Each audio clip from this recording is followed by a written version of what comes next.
বসিরহাটের বাগান বাড়িতে গেছিলাম, তো সেখান থেকে আম নিয়ে এসেছি।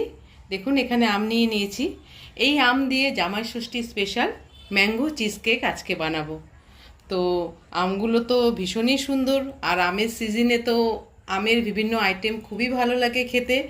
তো আজকে আপনাদের জন্যে ফুরজু ঈদ বৈশাখীতে ম্যাঙ্গো চিজ কেকের রেসিপিটা আপনাদেরকে দেখাচ্ছি। দেখুন এখানে আমগুলো সব আমি ছুলে নিচ্ছি।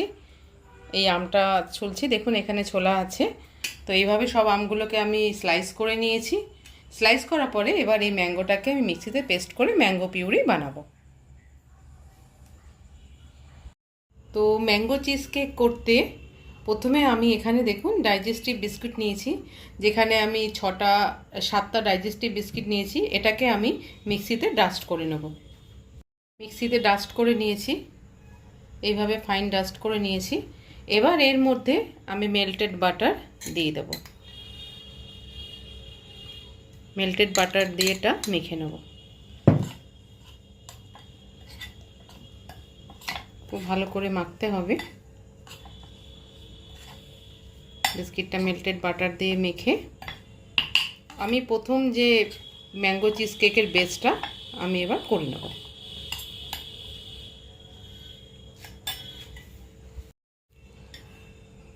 বেসটা আমি করে নিচ্ছি। এখানে আমি একটা এরকম কাচের বোল নিয়েছি, এর মধ্যে এটা আমি দিয়ে দিলাম।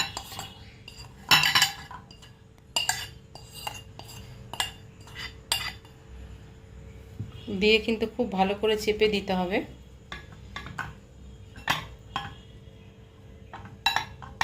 এইভাবে চেপে চেপে একদম পুরোটা চেপে দিতে হবে।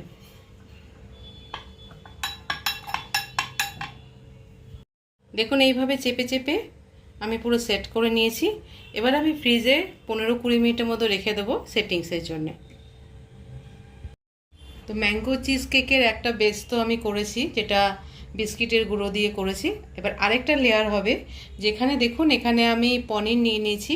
আপনারা পনির কিংবা ছানা যে কোনো কিছু দিতে পারেন। তো এখানে আমি প্রায় 150 গ্রামের মতো পনির নিয়েছি। এখানে হাঙ্গার নিয়েছি, আমি দইটাকে জল ঝরিয়ে নিয়েছি। 2 চামচের মতো এখানে টক দই আছে। এখানে আমি কিউব নিয়েছি, চিজের কিউব একটা নিয়েছি। আপনারা চাইলে 2টো নিতে পারেন, আমি একটা নিয়েছি। আর এখানে আমি ম্যাঙ্গো পিউরি নিয়েছি। তো এবার আমি মিক্সিতে এটাকে ব্লেন্ড করব।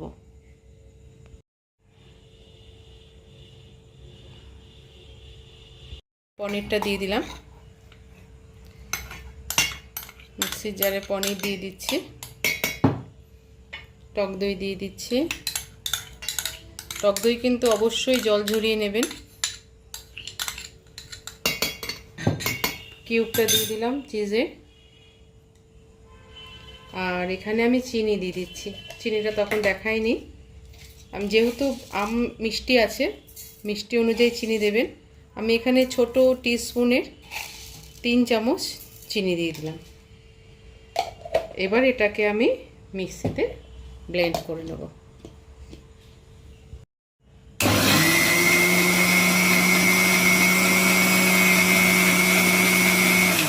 দেখুন এখানে কি সুন্দর ক্রিমি টেক্সচার এসছে, পুরো কিন্তু সব কিছু ব্লেন্ড হয়ে গেছে।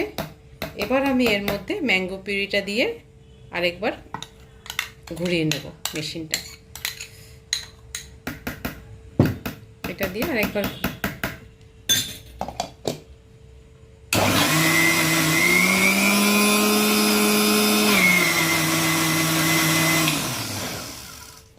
এবার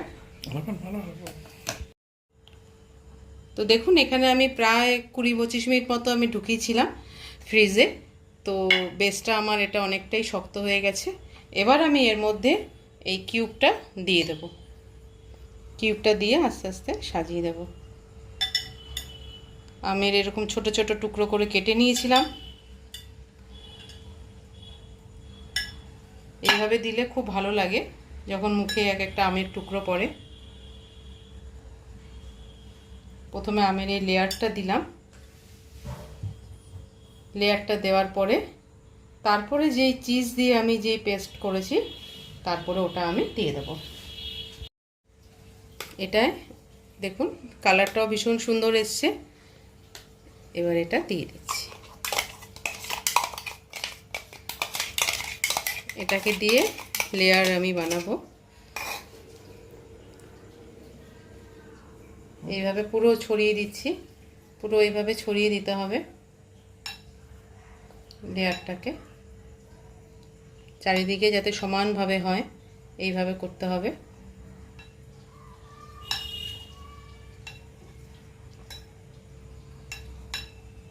দেখুন চারিদিকে সমানভাবে দিয়ে দিলাম। 2 নম্বর লেয়ার কমপ্লিট হয়ে গেল। এবার ম্যাঙ্গো পিউরি দিয়ে 3 নম্বর এবং ফাইনাল লেয়ার দিয়ে দেব।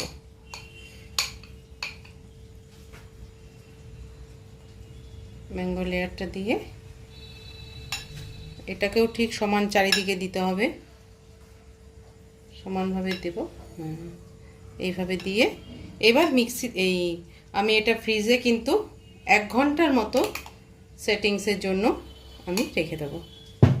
ঘন্টাখানেক পরে আমি কিন্তু এরপর এটাকে বের করব।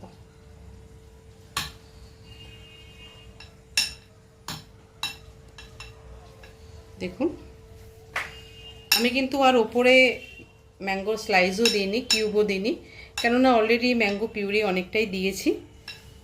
তো এইভাবেই এটাকে আমি রেখে দিচ্ছি। তো বন্ধুরা দেখুন আজকে আমার ম্যাঙ্গো চিজকেক পুরোপুরি কমপ্লিট হয়ে গেছে। তো জামাই ষষ্ঠীতে জামাইরা তো এখন আমদুধ খেতে খুব পছন্দ করে না, তো এইভাবে যদি ম্যাঙ্গো চিজকেক তাদের সামনে দেন তারা তো খুবই খুশি হবে। তো রেসিপিটা আপনাদের সাথে শেয়ার করলাম। ভালো লাগলে অবশ্যই কমেন্ট বক্সে জানাবেন, আর ফুডস উইথ চ্যানেলটা লাইক করবেন, সাবস্ক্রাইব করবেন। Thank you.